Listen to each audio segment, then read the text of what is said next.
સપનાઓ હંમેશા પૂરા થાય છે અગર તમે એ સપનાઓને જીવવાનું શરૂ કરી દો.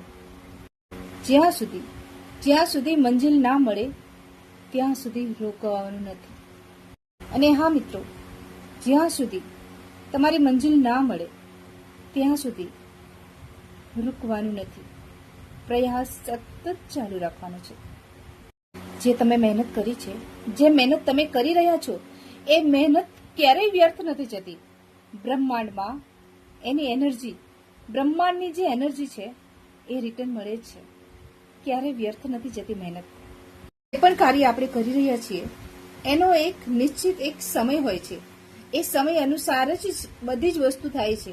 તો હંમેશા આપણે કાર્ય કરતું રહેવાનું છે અને સમયની હંમેશા રાહ જોવાની છે. એનો જ્યારે સમય આવશે ત્યારે જે તમે કાર્ય કરી રહ્યા છો એનો નિર્ધારિત સમય એક બ્રહ્માંડે નિર્ધારિત કરેલો હોય છે. બસ એની રાહ જોવાની છે અને ધીરજ રાખવાની છે. જરૂરથી સફળતા મળશે જ. આ બધી જ શક્તિઓ આપણા અંદર છુપાયેલી છે, ક્યાંય બહાર નથી શોધવાની. તો આપણી જે શક્તિઓ છે એને અંદરથી જ ગોતવાની છે. મારો નાનો એવો પ્રયત્ન પણ બહુ મોટી સફળતા લાવે છે.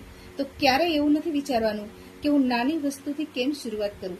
એકદમ નાની એવી વસ્તુથી તમે શરૂઆત કરશો ને, સફળતા બહુ મોટી હશે જે તમને ખ્યાલ પણ નહીં રહે. જીવનમાં હાર થવી બહુ જરૂરી છે મિત્રો. જીવનમાં હાર થવી ખૂબ જ જરૂરી છે. જે હારે છે ને તો કહે છે ને કે જે એક ચીટી હોય છે એ ચડે છે અને ઉતરે છે. એ જ્યારે ચડે છે અને ઉતરે છે પણ એ રૂકતી નથી.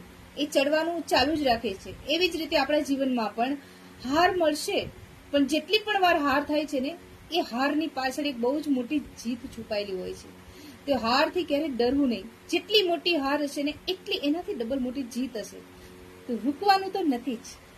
આ મારી છેલ્લી વાત છે કે સૌથી ઇમ્પોર્ટન્ટ છે પોતાની જાત ઉપર ભરોસો કરવો, પોતાની જાત ઉપર વિશ્વાસ કરવો. પોતાના ઉપર ભરોસો કર્યો, પોતાના ઉપર વિશ્વાસ કર્યો તો સફળતા નિશ્ચિત છે. સફળતા મળશે અને મળશે જ. તો ક્યારેય પણ હાર નથી માનવાની, ઝૂકવાનું નથી. ઓલવેઝ ખુદ પર ભરોસો રાખવાનો છે.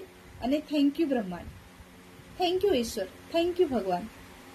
આ શબ્દ ઓલવેઝ બોલતું રહેવાનું છે. God bless you. જય શ્રી કૃષ્ણ.